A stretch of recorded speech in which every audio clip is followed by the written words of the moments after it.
Good morning dear student. Welcome to online chemistry classes. I hope आपको हमारे सारे video बहुत ही अच्छे लग रहे होंगे। हमारे चैनल को सब्सक्राइब कीजिए और अपने फ्रेंड को शेयर कीजिए। लास्ट क्लास में मैंने आपको बताया था गैल्वेनिक सेल। आज अपन पढ़ेंगे नेल्सट समीकरण। तो आप हेडिंग लगाओगे नेल्सट समीकरण।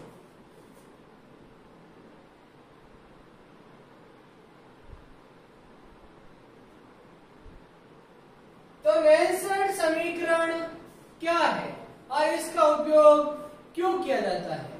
तो मैंने आपको गैल्वेनिक सेल में बताया था कि अगर आपको सेल का विद्युत वाहक बल ज्ञात करना है, मतलब ई नॉट सेल का मान ज्ञात करना है, तो ई नॉट सेल का मैंने फॉर्मूला बताया था। E not cell is equal to E cathode minus E anode, ये फॉर्मूला बताया था। लेकिन यह फॉर्मूला केवल तब लागू होता है जब सांद्रता 1m हो। अगर सांद्रता 1m हो तो सेल का विद्युत वाहक बल निकालने के लिए कौन सा फॉर्मूला लगेगा? E cell is equal to E not cell cathode minus E not anode वाला फॉर्मूला लगता, मतलब E cathode minus E anode वाला फॉर्मूला लगता है। लेकिन अगर आपके वैद्युत अपघट्य की सांद्रता अगर 1m नहीं हो, अगर सांद्रता 1m नहीं हो तो फिर वह फॉर्मूला नहीं लगेगा। उसके लिए सेल का विद्युत वाहक बल या ई सेल निकालने के लिए नेल्सट समीकरण का उपयोग किया जाता है। नेल्सट ने ऊष्मागतिकी मान्यताओं के आधार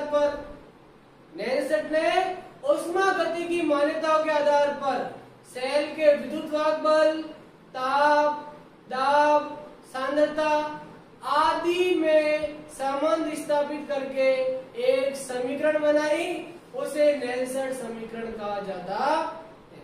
नेल्सट ने ऊष्मागतिकी मान्यताओं के आधार पर ताप, दाब, सांद्रता आदि में संबंध स्थापित कर एक समीकरण बनाई, उसे नेल्सट समीकरण कहा जाता। अब नेल्सट समीकरण किस प्रकार से होती है? जैसे माना एक अभिक्रिया है, माना एक अभिक्रिया हो रही है A plus B gives C D, यह अभिक्रिया है। यह एक उत्क्रमणीय अभिक्रिया या रिवर्सिबल रिएक्शन है। इस रिवर्सिबल रिएक्शन के लिए अगर मैं बात करूं तो अपन कहते हैं, हम जानते हैं, क्या जानते हैं? हम जानते हैं कि del G is equal to del G not plus RT/ln K होता है।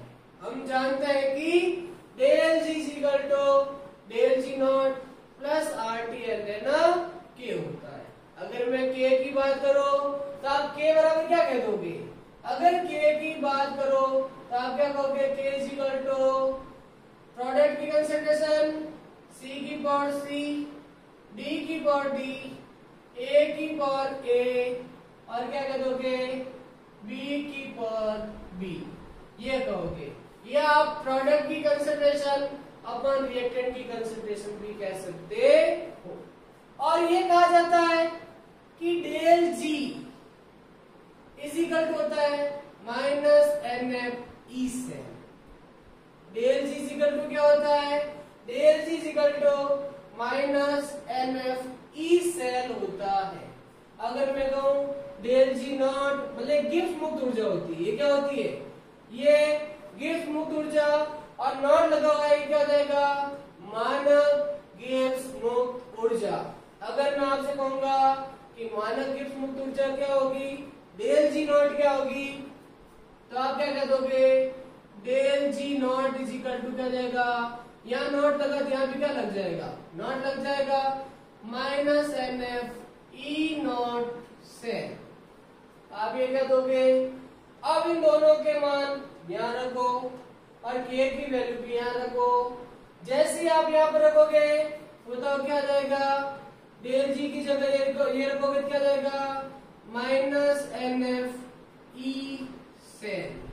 बताइए यहाँ रखोगे क्या आ जाएगा बताओ, minus N F E not cell plus R T L N K की जगह या तो ये लिखो, या आप लिख सकते हो प्रोडक्ट की कंसंट्रेशन अपॉन रिएक्टेंट की कंसंट्रेशन भी आप लिख सकते हो।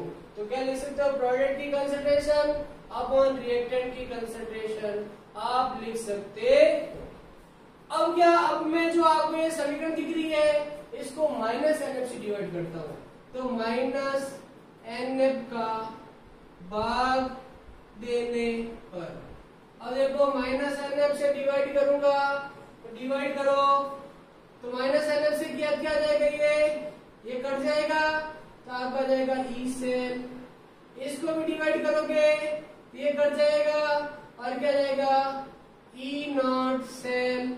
अब इसमें माइनस एन एफ से डिवाइड करोगे तो प्लस वाला क्या आ जाएगा माइनस और आर टी अपन क्या जाएगा एन एफ, तो माइनस आर टी अपन N F L N product की कंसंट्रेशन अपन क्या जाएगा रिएक्टेंट की कंसंट्रेशन हो जाएगी, प्रोडक्ट की कंसंट्रेशन अपन क्या जाएगी रिएक्टेंट की कंसंट्रेशन हो जाएगी।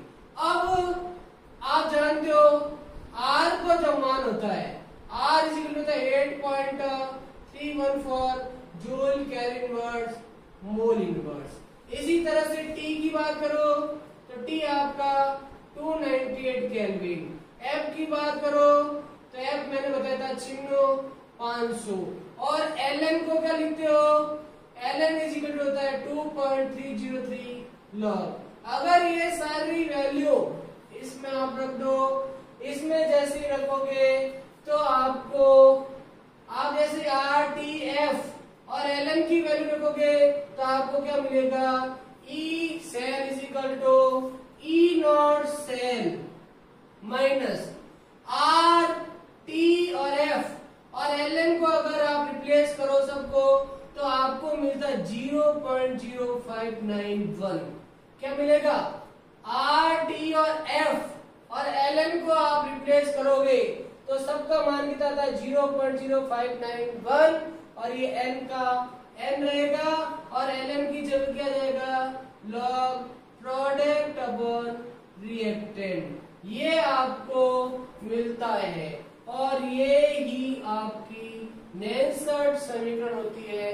तो नेल्सन समीकरण क्या होती है, मेन ये आपको याद रखनी है, नेल्सन समीकरण होती है E cell is equal to E not cell minus 0.0591 upon N log product upon reactant, ये आपको याद होनी चाहिए।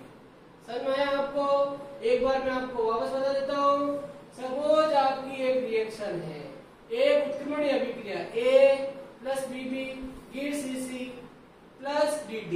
अगर इसके लिए मैं K की बात करूंगा तो K क्या प्रोडक्ट की कंसंट्रेशन अपॉन रिएक्टेंट की कंसंट्रेशन लिख सकते हैं, C की पावर C, D की पावर D, A की पावर A, B की पावर B।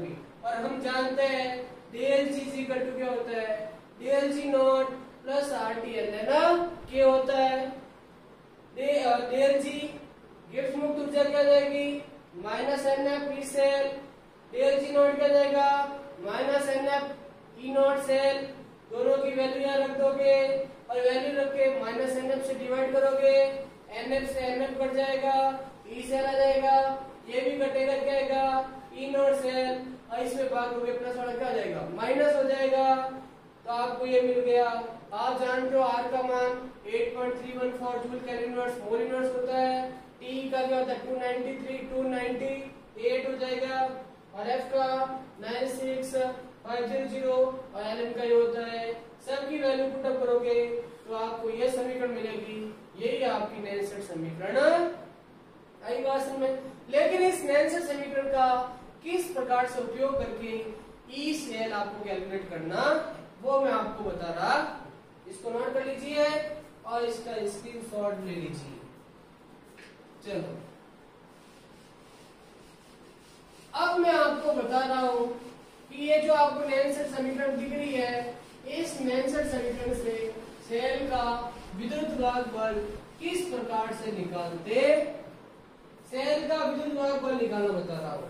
ये नैनसेट समीकरण है, मैं कह रहा हूं माना आपको क्वेश्चन में इस तरह से सेल का निरूपण दिया हुआ है गैल्वेनिक सेल के लिए Zn Zn+2, फिर आपको यहाँ पर कौन कौन कंसंट्रेशन देगा, सॉल्ट ब्रिज, कॉपर+2 और कॉपर। यह आपको सेल का निरूपण दिया हुआ है और इस सेल के निरूपण के लिए आपको नैनसेट समीकरण लिखनी आनी चाहिए। तो किस प्रकार से लिखोगे, पहले आपको दिख रहा है इधर वाला है ना, ये आपका एनोड है, ये क्या आपका एनोड, और इधर वाला जो आपको दिख रहा है वो आपका क्या है, कैथोड। ये आपका एनोड, ये आपका कैथोड। एनोड पर क्या हो रहा है, Zn+2 में बदल रहा है, मतलब ऑक्सीडेशन हो रहा है। क्या हो रहा है, Zn+2 में बदल रहा है ना, मतलब 2 इलेक्ट्रॉन डोनेट कर रहा है, 2 इलेक्ट्रॉन दे रहा है और यहाँ पर ऑक्सीडेशन हो रहा है। इसकी बात करो तो इसमें कॉपर+2 किसमें बदल रहा है, कॉपर में बदल रहा है, मतलब कॉपर+2 2 इलेक्ट्रॉन लेके कॉपर का निर्माण कर रहा है और कॉपर का निर्माण करेगा तो यह क्या होगा, अपचयन होगा। तो आप लिखोगे 8 एनोड। एनोड पर क्या हो रहा है, तो एनोड पर क्या होता है, ये Zn+2 में कन्वर्ट हो रहा है और 2 इलेक्ट्रॉन डोनेट कर रहा है, मतलब ऑक्सीडेशन हो रहा। कैथोड की बात करो, 8 कैथोड होते ही क्या होगा, कॉपर+2 2 इलेक्ट्रॉन लेके कॉपर का निर्माण करेगा। कुल अभिक्रिया, ये सेल अभिक्रिया की बात करो, सेल पर अभिक्रिया, सेल रिएक्शन की बात करो, बताओ क्या होगा, क्या होगा बताइए, 2 इलेक्ट्रॉन से 2 इलेक्ट्रॉन कट जाएंगे, 2 इलेक्ट्रॉन से 2 इलेक्ट्रॉन, ये Zn यहाँ क्या जाएगा, कॉपर+2, यहाँ हो जाएगा Zn+2 कॉपर। अब ये आपका हो गया प्रोडक्ट, ये क्या हो गया, ये प्रोडक्ट, और ये आपको क्या हो गया, रिएक्टेंट। अब आपको नैनसेट समीकरण दिख रही होगी, नैनसेट समीकरण में क्या दिख रहा था, E cell is equal to E not cell minus 0.0591 n। n का मतलब होता है अभिक्रिया में भाग लेने वाले इलेक्ट्रॉन। n का मतलब क्या होता है, अभिक्रिया में भाग लेने वाले इलेक्ट्रॉन। तो बताइए कितने इलेक्ट्रॉन भाग ले रहे हैं, 2 इलेक्ट्रॉन भाग ले रहे हैं, तो आप लिख दोगे 2 लिख दोगे n की जगह लॉग, और बताइए प्रोडक्ट की कंसंट्रेशन अपॉन रिएक्टेंट की कंसंट्रेशन, तो प्रोडक्ट तो इन दोनों की कंसंट्रेशन और रिएक्टेंट इन दोनों की कंसंट्रेशन। अब ये आयन है, ये साल्ट है, साल्ट की कंसंट्रेशन को 1 माना जाता है। क्या माना जाता है, तो इसकी सांद्रता को 1 मान लेंगे, इसको लिखेंगे, इसकी और इसकी सांद्रता में इसकी और इसको 1 मान लेंगे, तो एक तो ये आयन आएगा और ये क्या आएगा, प्रोडक्ट में ये आ गया, तो प्रोडक्ट क्या लिखोगे, Zn+2 और नीचे क्या लिख दोगे, कॉपर+2। तो इस प्रकार से इस सेल के लिए आपको नैनसेट समीकरण लिखनी आ गई। आई बात में कंसंट्रेशन में आयनों की कंसंट्रेशन को लिखा जाएगा, साल्ट की कंसंट्रेशन को नहीं लिखा जाएगा। ये आपको समझ में आ गया। ये पहला एग्जाम्पल था, आपके सामने मैं एक दूसरा एग्जाम्पल और ले रहा हूँ, ये आपको समझ में आ गया, इसको नोट कर लीजिए और दूसरा एग्जाम्पल अपन करते हैं। तो देखना दूसरा एग्जाम्पल किस तरह से, तो आपके सामने सेकंड एग्जाम्पल मैं ले रहा हूं। जैसे आपका सेकंड एग्जाम्पल है Na+2 सॉल्ट ब्रिज Ag+Ag। आपको परीक्षा में कोई ऐसा सवाल दिया हुआ है या ऐसा कोई एग्जाम्पल है, अब यहाँ पर आपके कुछ न कुछ सांद्रता लिखी होगी और सांद्रता 1m नहीं होगी, कितनी होगी और जब सांद्रता 1m नहीं होगी तब नेल्सन समीकरण का पालन किया जाएगा।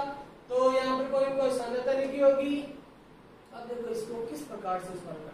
तो पहले आपको देखना है एनोड कौन सा और कैथोड कौन सा, ये आपको देखना आ गया होगा। इधर वाला आपका एनोड है, ये आपका लवण सेतु, और इधर वाला आपका क्या है, कैथोड है। तो ये आपका आपने देख लिया एनोड है, ये आपका कैथोड है, ये एनोड और ये आपका कैथोड। अब देखो एनोड पर क्या हो रहा है, एनोड पर बताइए क्या हो रहा है, एनोड पर Na+2 में कन्वर्ट हो रहा है, या Na+2 में बदल रहा है, और जब बदल रहा है तो 2 इलेक्ट्रॉन दे रहा है, मतलब ऑक्सीडेशन हो रहा है। क्या हो रहा है, ऑक्सीकरण हो रहा है। और अगर मैं कैथोड की बात करूं तो आप देख रहे हो Ag+ एक इलेक्ट्रॉन लेके एक इलेक्ट्रॉन लेके Ag+ का निर्माण कर रहा है, मतलब यहाँ पर क्या हो रहा है, अपचयन हो रहा है। तो आपको एनोड पर होने वाली अभिक्रिया और कैथोड पर होने वाली अभिक्रिया पता चल गई होगी। तो आप कैसे लिखोगे, 8 एनोड, तो बताइए एनोड पर क्या हो रहा है, एनोड पर क्या हो रहा है बताइए। तो एनोड पर आपका Na 2 इलेक्ट्रॉन त्याग कर Na+2 में बदल रहा। इसी तरह से कैथोड पर क्या हो रहा है बताइए, 8 कैथोड की बात करो, बताइए कैथोड पर क्या हो रहा है। तो कैथोड पर Ag+ एक इलेक्ट्रॉन लेके Ag में कन्वर्ट हो रहा। यहां तक आपको पता चल गया। अब आप देख रहे हो ऊपर 2 इलेक्ट्रॉन है और नीचे एक ही इलेक्ट्रॉन है, तो दोनों को बैलेंस करना पड़ेगा। क्या करना पड़ेगा, बराबर करना पड़ेगा। तो बराबर करने के लिए क्या करोगे, जो ये इक्वेशन है इसको आप किससे गुणा करोगे, 2 से गुणा कर दोगे। तो बताइए क्या आ जाएगा, 2Ag+ 2 इलेक्ट्रॉन 2Ag। बताइए यहां तक समझ में आ गया। अब आपको कुल सेल अभिक्रिया है, टोटल सेल रिएक्शन बतानी है। बताइए सेल रिएक्शन क्या आ जाएगी, इलेक्ट्रॉन से इलेक्ट्रॉन कट जाएगा। बताइए क्या आ जाएगा, ये Na, इधर क्या आ जाएगा बताइए 2Ag+, इधर क्या बताओ Na+2 2Ag। तो बताइए ये तो आपका प्रोडक्ट हो गया, और ये वाला आपका क्या है, रिएक्टेंट।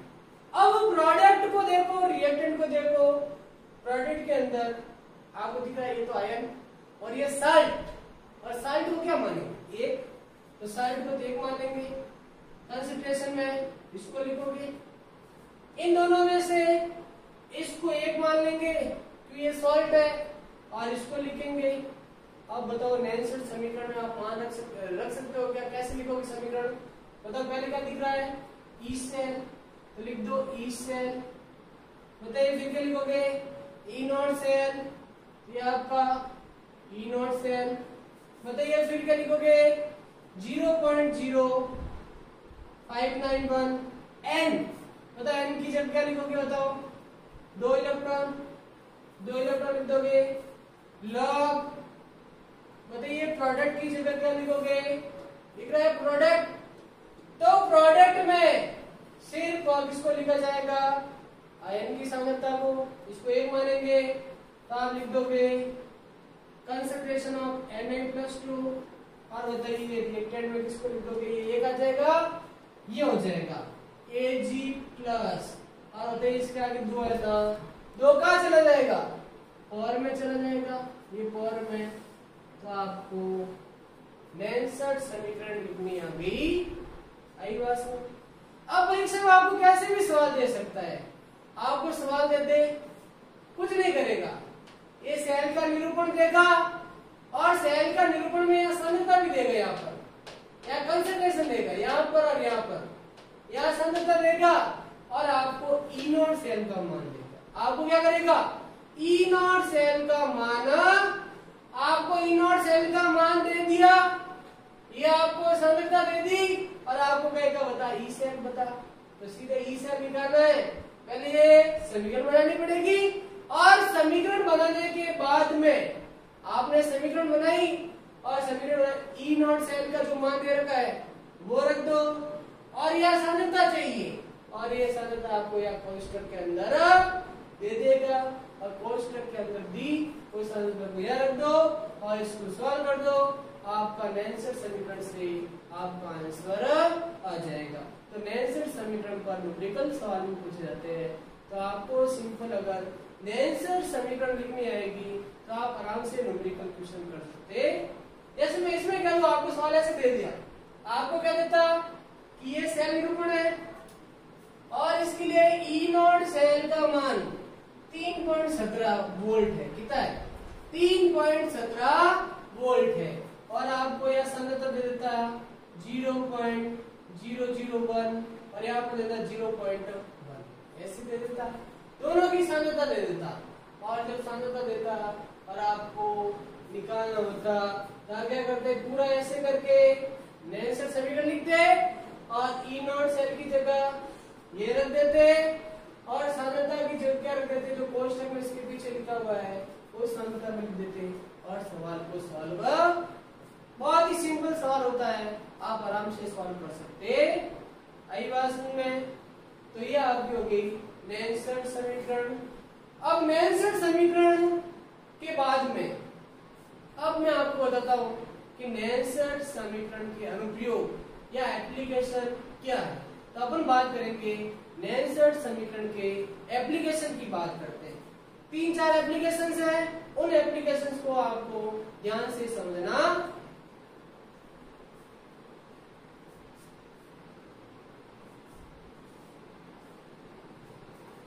तो देखिए, तो अपन बात करते हैं नेल्सन समीकरण के एप्लीकेशन की। तो एप्लीकेशन में आपको मैं एक तो पीएच निकालना बताऊंगा कि अगर पीएच दे रखी है, क्या दे रखी है, पीएच से मैं आपको ई सेल निकालना बताऊंगा। आपको पीएच दे रखी है तो पीएच से ई सेल कैसे निकालते हैं वो निकालना बताऊंगा मैं आपको। किसी अर्ध सेल से सेल विभव कैसे ज्ञात करते हैं, किसी अर्ध सेल से सेल विभव कैसे ज्ञात करते हैं वो मैं आपको निकालना बताऊंगा और आपको मैं कैसी या साम्य अवस्था स्थिरांक भी निकालना बताऊंगा, लेकिन इसकी अपन बात करेंगे नेक्स्ट क्लास में। Thank you.